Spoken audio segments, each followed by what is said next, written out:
रोहित पवारांच्या उपोषण स्थळाचं शुद्धीकरण करण्यात आलेलं आहे। भाजपनं गोमूत्र शिंपडून तिथलं शुद्धीकरण केलंय। आंदोलनस्थळी चंद्रभागेचं पाणी आणि गोमूत्र शिंपडलेलं आहे। भाजप किसान मोर्चाच्या कृतीनं वादाची शक्यता आहे। रोहित पवार यांचं आंदोलन हे ढोंग असल्याचा आरोप एकीकडे केला जातोय, तर दुसरीकडे भाजपच्या किसान मोर्चाच्या कृतीमुळे आता वादाची शक्यता उद्भवलेली आहे। आपण हे दृश्य पाहतोय। रोहित पवार यांनी ज्या ठिकाणी उपोषण केलं होतं त्या स्थळाचं शुद्धीकरण करण्यात आलंय।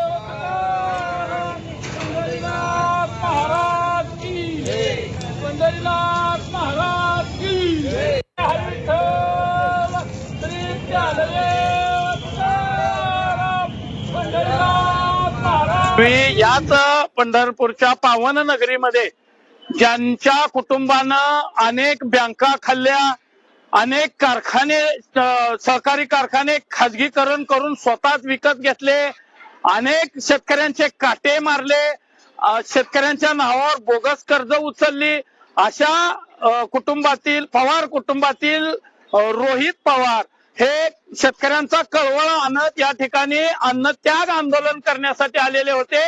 ही आमची पावन विठुरायाची पावन भूमी या ठिकाणी अशुद्ध करण्याचं काम त्यांच्या कडून झालेलं होतं।